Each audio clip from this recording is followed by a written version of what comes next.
Assalamualaikum warahmatullahi wabarakatuh. Halo teman-teman semua, perkenalkan nama saya Meitami Sofianti dari Program Studi Bimbingan dan Konseling Angkatan 2019, tepatnya di Fakultas Keguruan dan Ilmu Pendidikan di Universitas Sultan Ageng Tirtayasa. Dalam rangka untuk memenuhi tugas mata kuliah pengembangan program dan manajemen bimbingan dan konseling, saya mengambil contoh salah satu program tahunan yang dibuat oleh Bapak Ade Taryadi terkait dengan layanan bimbingan dan konseling di SMAN Cahaya Madani Banten Boarding School pada tahun pembelajaran 2014-2015. Mari kita simak.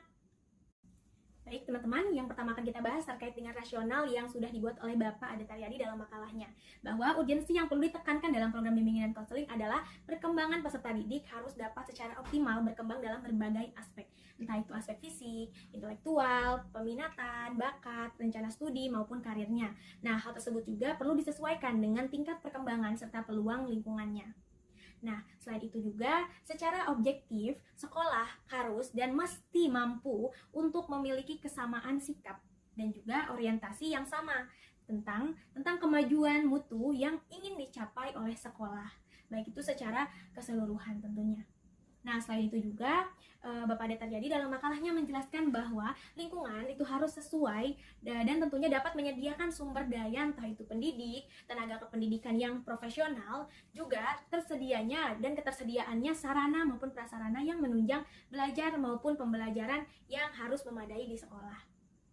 Nah, berdasarkan hal tersebut, harapan yang ingin dicapai adalah dalam penyusunannya, program bimbingan dan konseling tentunya adalah keselarasan kurikulum, struktur dan isi dari materi programnya, dan hal tersebut tentunya harus bersifat fleksibel. Selain itu, harus disesuaikan dengan kondisi maupun kebutuhan peserta didik yang ada di sekolah. Dan hal tersebut berdasarkan hasil dari penilaian kebutuhan atau need assessment di sekolah.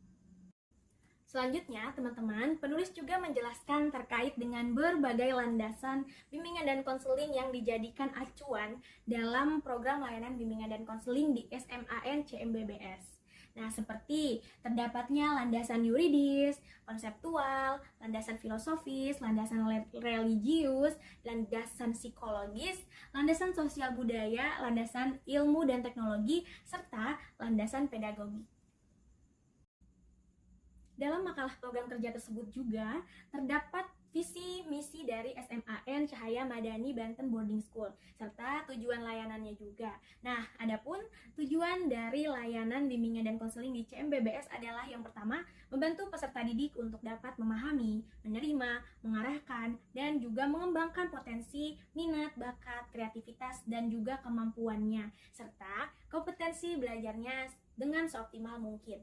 Nah, yang kedua, tentunya untuk membantu peserta didik menyesuaikan diri dengan keadaan dan kebiasaan dalam kehidupan di lingkungan asrama, sekolah, dan juga masyarakat, serta kemampuan sosial dalam kehidupan keagamaan.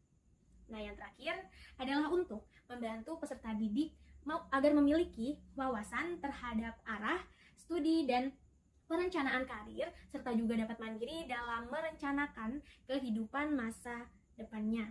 Dan hal tersebut harus sesuai dengan tuntutan baik pada saat ini maupun di masa yang akan datang. Nah, teman-teman, dalam makalah juga terdapat beberapa fungsi dari bimbingan dan konseling, dan juga ada prinsip maupun juga asas-asas bimbingan dan konseling. Selain itu, terdapat juga berbagai penjelasan terkait dengan berbagai pelayanan, seperti menjelaskan mengenai layanan dasar, bimbingan, layanan responsif, perencanaan individual, dan juga dukungan sistem.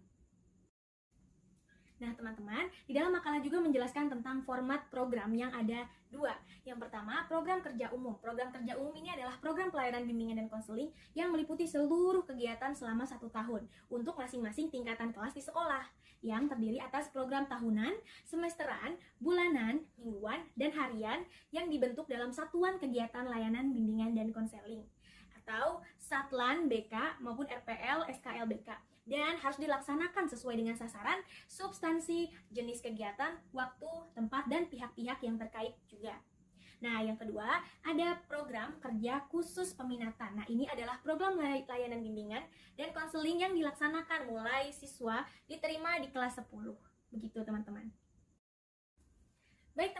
sekarang kita akan masuk ke inti pembahasan, yaitu mengenai kegiatan pelaksanaan layanan bimbingan dan konseling di SMAN CMBBS yang saat ini kita hanya akan membahas terkait dengan program tahunannya saja.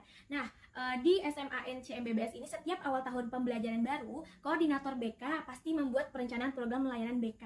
Nah, hal tersebut berdasarkan hasil analisis asesmen kebutuhan layanan kepada peserta didik yang nantinya akan diajukan kepada kepala sekolah untuk mendapatkan persetujuan. Nah, need assessment yang dimaksud ini diperoleh melalui aplikasi instrumentasi maupun kegiatan pendukung layanan bimbingan dan konseling dengan menggunakan yang pertama menggunakan angket siswa dan orang tua, yang kedua ATP ITP, ketiga daftar cek masalah atau DCM, yang keempat peta siswa dan peta rawan kelas, yang kelima sosiometri yang isinya lembar isian sosiometri, tabel sosiometri dan juga lembar sosiogram. Nah, program layanan tersebut akan digunakan untuk melihat arah dan bidang layanan serta kegiatan pendukung, format kegiatan, sasaran layanan dan juga volume maupun beban dari tugas konselor atau guru bimbingan dan konseling di sekolah.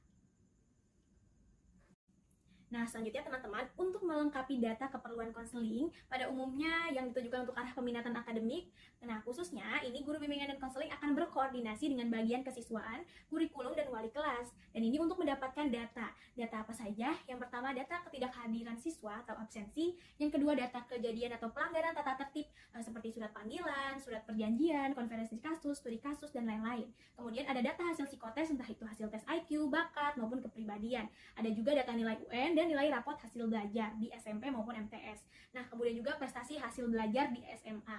Nah, itu. Jadi, teman-teman dapat disimpulkan bahwa program tahunan yang dilaksanakan oleh CMBBS ini untuk yang dijelaskan itu hanya dilakukannya secara rutin pelaksanaan instrumen assessment.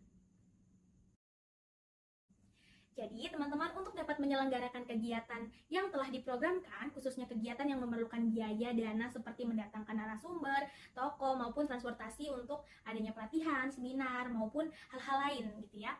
Nah, di CMBBS ini keperluan anggarannya atau kebutuhan biaya yang diperlukan untuk melengkapi dan melaksanakan pelayanan bimbingan dan konseling ini hanya atau tidak mendapat kesulitan, dan anggaran biaya ini tidak diberikan per tahun, melainkan dapat diambil sewaktu-waktu berdasarkan dengan kebutuhan. Nah, termasuk biaya yang dibutuhkan untuk mengadakan home visit. Nah, atau kegiatan-kegiatan lainnya, termasuk juga kalau di program tahunan pastinya untuk membantu menjalankan instrumen tadi ya, assessment. Nah, keseluruhan dana tersebut dibebankan kepada kepala sekolah melalui dana pemerintah Kota Cilegon yang jumlahnya tentunya disesuaikan dengan keperluan yang dibutuhkan. Nah, adapun biaya aplikasi instrumen psikotes diselenggarakan atas kerjasama SMAN CMBBS dengan lembaga MGBK. Dan ini untuk keperluan biaya dibebankan kepada orang tua siswa melalui persetujuan kepala sekolah maupun komite yang ada di sekolah. Baik teman-teman, itu saja yang bisa saya dapat sampaikan terkait dengan program tahunan yang ada di SMAN CMBBS dalam makalah yang dibuat oleh Bapak Ade Taryadi. Mohon maaf apabila terdapat kekurangan, saya ucapkan terima kasih, semoga bermanfaat. Saya tutup, wassalamualaikum warahmatullahi wabarakatuh.